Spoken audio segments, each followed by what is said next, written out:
Welcome to the Help or Hinder podcast. Thank you so much for tuning in. This is the very first YouTube channel video slash podcast. And let me tell you what it's all about. So, first of all, my name is Miles, and I've graduated film school, have had a number of different independent media projects, including a production company and I have been struggling to find very, very good films on Netflix just from a cold search. So I'm sure you found yourself scrolling and scrolling and looking for good content, and you're trying to just base it off of what the thumbnail image is or the poster, who's in it, you're trying to make these judgment calls and you feel like all these movies are just not good enough, so you just keep searching and searching. Also, once you do put on these films, I have a young child. I have a 5-year old, and we try to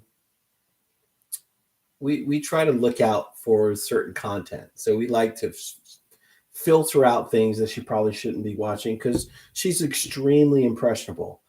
And I find that even with a lot of Disney movies, right, that they have things in there that really shouldn't be. They have very cue words and impressionable words that kids take with them, they digest, and then they reiterate those things uh, you outside of watching the movie. And then you're like, wow, where the heck did they get that? They probably got that from the movie they watched. So as an effort, as an attempt to say, you know what? Let's watch these movies. I'm going to watch these movies. I'm going to watch them with a faith-based lens. I'm going to tell people if these movies either help their walk or hinder their walk, so they will know what they're getting into. They'll know what they're showing their kids. They know what they're feeding their own souls when they watch these films, and it's going to do a tremendous service in that sense. So keep in mind, this is more of a Christian viewpoint of all these films. I'm not just reviewing Christian movies. If you anybody that knows me understands that I'm very critical of as advertised Christian films because they tend to take advantage of people in terms of like the technicality of how the film is made, the story, like at least from the movies that I saw from like the early 2000s, they're very, very corny and very obvious.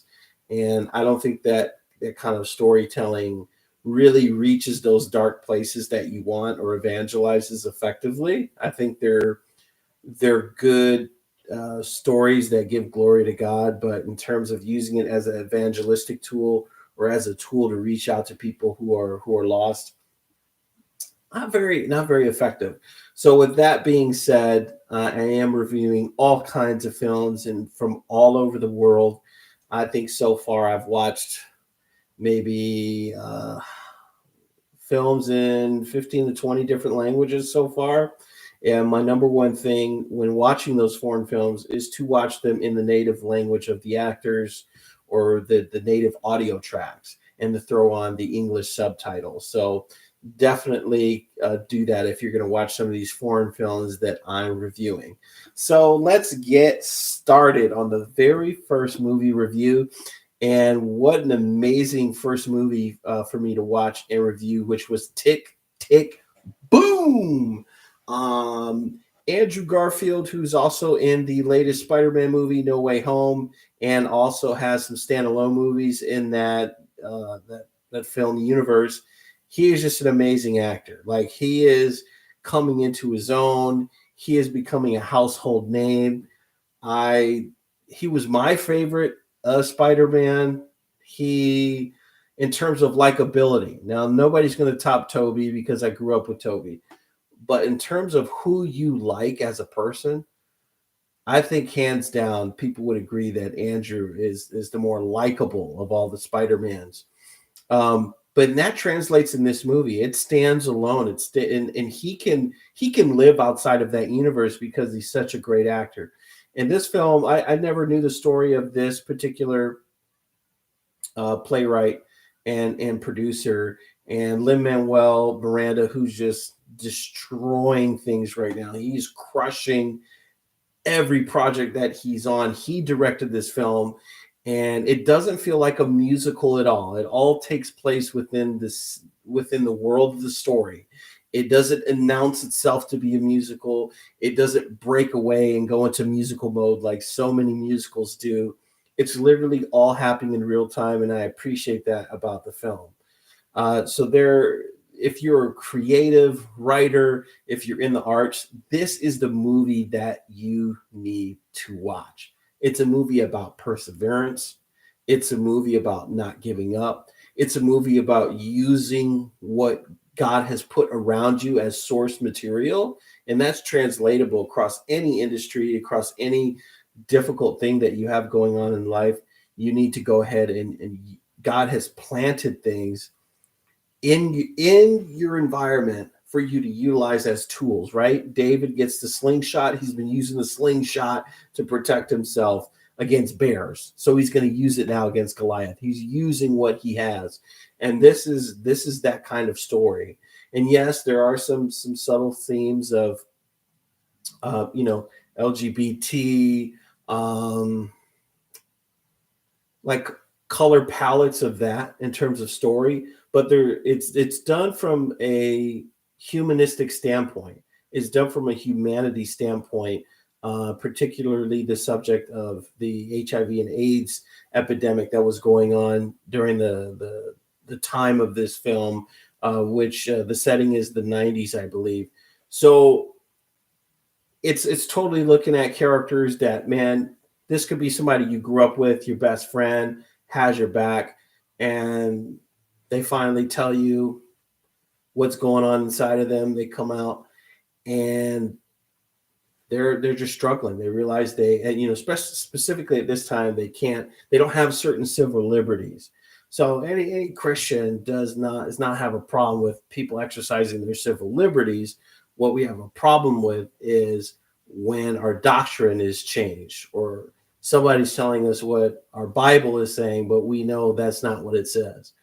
So from a humanistic standpoint, it's a beautiful film. It's going to remind you of anybody that you know that is living that particular lifestyle and their particular struggles, and could be battles with depression. It talks to that, but again, it's a subtle color in the film. Really, what this movie is going to do is make you dance. It's going to make you sing. It's going to make you believe that you could be a Broadway actor and you can write Broadway musicals and you are the stuff. And that's why I really love this movie. I literally started singing at the top of my lungs while I was watching this film. I paused it and I just started singing whatever song came to mind. I think it was Frozen, Into the Unknown. and that's what this movie does. So I gave it a 9.1 out of 10. Fantastic film, wonderfully directed, one of the best musicals that I've seen, and it's definitely a low-key film.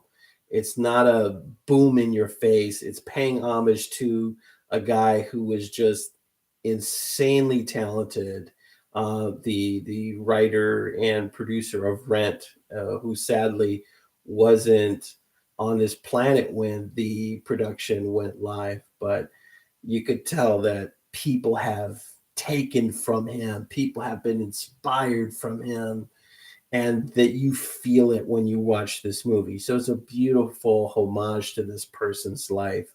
This is definitely a help movie. This is going to help your walk, because it's going to talk about tough times where, let's say you're in the arts industry, or you're in any industry that's not within Christian ministry, and God is telling you to go into those dark places and be a light. You're going to be under scrutiny. You're going to be under, you're going to need to persevere. And this is a movie that'll put a pause on your emotions for a little bit, allow you to see the world through the scope of these characters, and then apply those thematic values to what's going on in your real situation. So I hope you take the time to watch that. It's over on Netflix. Thank you again for tuning into the very first Help or Hinder video here on the Help or Hinder YouTube channel. Again, I'm Miles Shockley, and you enjoy the rest of your day. To God be the glory. God bless you.